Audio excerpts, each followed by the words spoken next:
صرف ایک T shirt نہیں، ایک احساس ہے۔ اپنی پہچان کو فخر سے پہنو، ہر دن ہر جگہ۔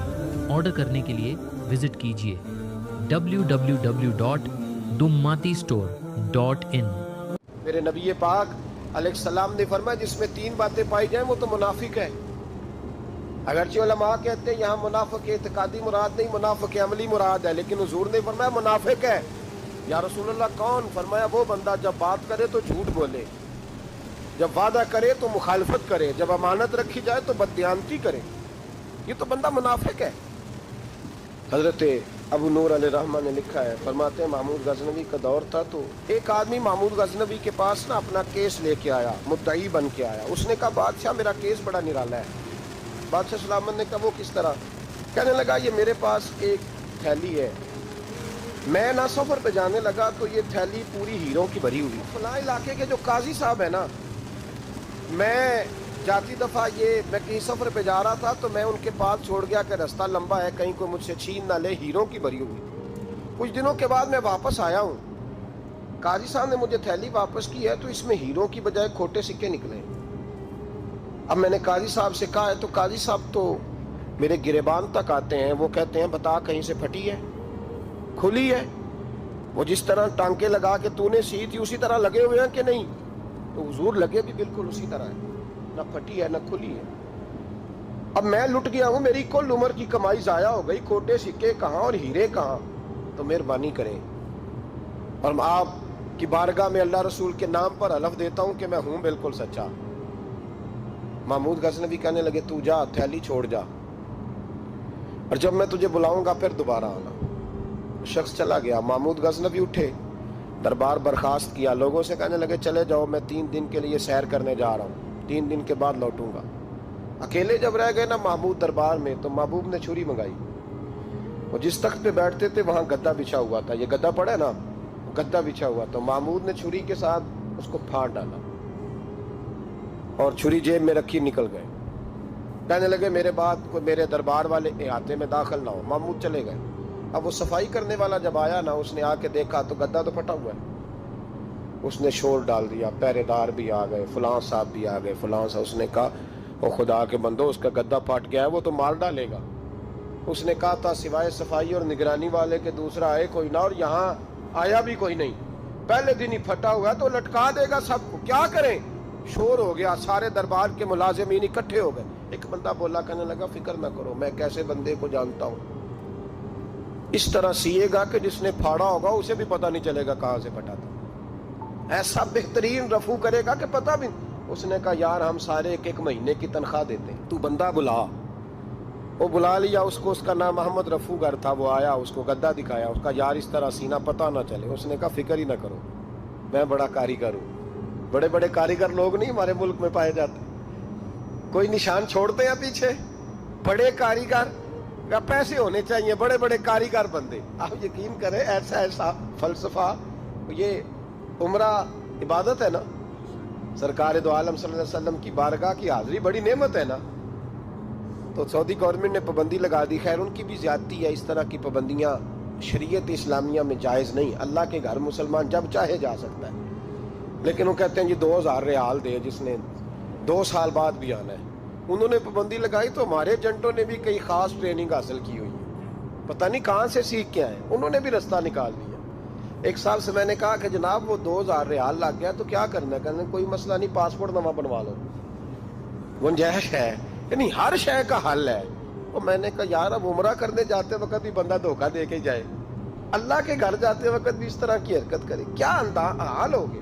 ہر چیز کا لوگوں نے حل نکال لیا، ہر چیز کا لوگوں نے سٹائل بنا لی، ایسا نہ کریں، یہ درست نہیں۔ احمد رفو کر کہنے لگا اس طرح سیوں گا کہ پھاڑنے والے کو بھی پتہ نہیں۔ ان کا پیسے لے یار تو سی دے۔ اس نے سی دی، اگلے شام ہی لا کے بچھا دیا گدا۔ تیسرے دن بادشاہ سلامت آئے، آ کے پہلی نظر گدے پہ ڈالی، اس نے بلایا سب ملازمین کو، کہا کس نے سیا ہے؟ کہا جناب کیا ہوا؟ کہا یہ پھٹا ہوا تھا۔ کس نے؟ کہا نہیں پھٹا ہی نہیں۔ وہ کہنے لگے بنو بات، میں خود پھاڑ کے گیا تھا، تو بتاؤ صحیح سیا کس نے ہے؟ کہا جناب آپ پھاڑ کے گئے تھے تو بتایا کیوں نہیں؟ فرمانے لگے اسی لیے تو بتایا نہیں تھا کہ تم خود تحقیق کر لو، بلاؤ بتاؤ سیا کس نے؟ تو بلا لیا، احمد رفو گر آ گیا۔ اس کو جب بلا کے سامنے بادشاہ کھڑا کیا، کہا بھائی تو نے سیا ہے؟ کہنے لگا حضور آپ کے سارے ملازم کٹھے ہو کے آئے تھے، میری غلطی کوئی نہیں۔ کہا نہیں یار تو بڑا کاریگر ہے، میں نے اپنے ہاتھ سے پھاڑا تھا پر مجھے بھی نہیں پتا چل رہا کہاں سے پھٹا تھا۔ اچھا یہ بتا یہ تھیلی جو ہے یہ بھی تو نے سی تھی؟ اس نے کہا جی آپ کے خادم کا ہی کارنامہ ہے، وہ فلانے علاقے کے قاضی صاحب آئے تھے، اس میں سے ہیرے نکال کے تو کھوٹے سکے بھرے تھے، تو مجھے بھی تھوڑا سا حصہ ملا تھا۔ محمود نے سارے گواہ بھی اکٹھے کر لیے، ثبوت بھی اکٹھے کر لیے۔ پھر قاضی کو بلایا، پہلے سارے ثبوت اور گواہ کیس حل کر لیا۔ پھر ہمارے ہاں یہ حال ہوتا ہے کہ مدعی 2-3 ہفتے کے بعد خود ہی ہاتھ باندھ جاتا ہے، کہنا تسی میری جان چھڈو، مجرم پھڑو پاوے نہ پڑھو۔ وہ کہتا ہے مجھے معافی دو، میں رہا۔ ظلم ہے نا، ظلم زیادتی ہے کہ جو بیچارہ اتنے سوال مجرم سے نہیں ہوتے جتنے مدعی سے ہوتے۔ اب یقین کریں اتنے سوالات ہوتے بیچارہ ہف جاتا ہے۔ یہ طریقہ درست تو نہیں، ایک لٹ گیا اور دوسرا طرح طرح کے سوالوں کے جواب دیتا پھرے بیچارہ۔ سارے ثبوت اکٹھے کر کے قاضی صاحب کو بلایا تنہائی میں لے جا کے۔ محمود غزنوی نے کہا قاضی صاحب آپ سے غلطی ہو گئی، غریب آدمی تھا، وہ لٹ گیا ہے، اس نے تو بڑی مشکل سے کچھ ہیرے جمع کیے تھے اور اس کی کل کائنات تھی، تو آپ اس کا مال اسے دے دیں، بات ختم۔ قاضی صاحب کہنے لگے آپ مجھ پہ الزام لگا رہے ہیں، سوال ہی نہیں پیدا ہوتا۔ آپ میری داڑھی دیکھیں، آپ میرا اعزاز دیکھیں، دنیا جانتی ہے میں اس کا۔ قاضی صاحب انسان بھول ہی جاتا ہے، بندہ بھول جاتا ہے، غلطی ہوگی، مال نے کہا نہیں سب کہا میں تنہائی میں پوچھ رہا ہوں، میں اس وقت پوچھ رہا ہوں جب دوسرا موجود کوئی نہیں، آج توبہ کر لے، میں کچھ نہیں کہوں گا، تو میری زبان پہ اعتبار کر، تجھے پتہ ہے میں جو کہتا ہوں اس پہ عمل بھی کرتا ہوں، باز آ جا۔ پر قاضی نے کہا نہیں میری غلطی کوئی نہیں۔ محمود نے پھر بڑے دربار میں بلا لیا، مجمع عام میں۔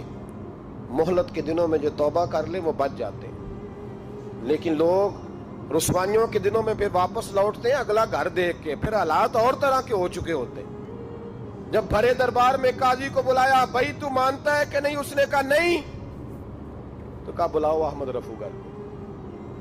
جب وہ احمد رفو گر آیا تو بوڑھے قاضی کی ٹانگیں کانپنے لگی، جملے ٹوٹنے لگے، لفظ زمین پر گرنے لگے، بات صحیح نہیں ہوتی، زبان لڑکھڑانے لگی۔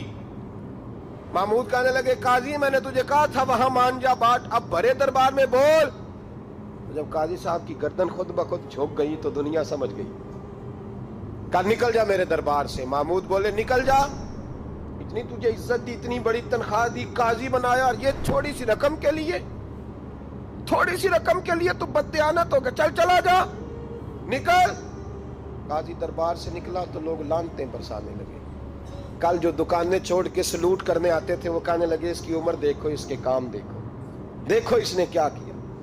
گھر گیا، بچے جن کے لیے پاپ کمایا تھا، جنہ لی تو پاپ کمائے ہن کتھے نہیں ہو تیرے گھر دے۔ وہ بچے کہنے لگے ابا جی ہم تو سکول مدرسہ جانے کے قابل نہیں رہے، امید تھی کہ بیوی ساتھ دے گی۔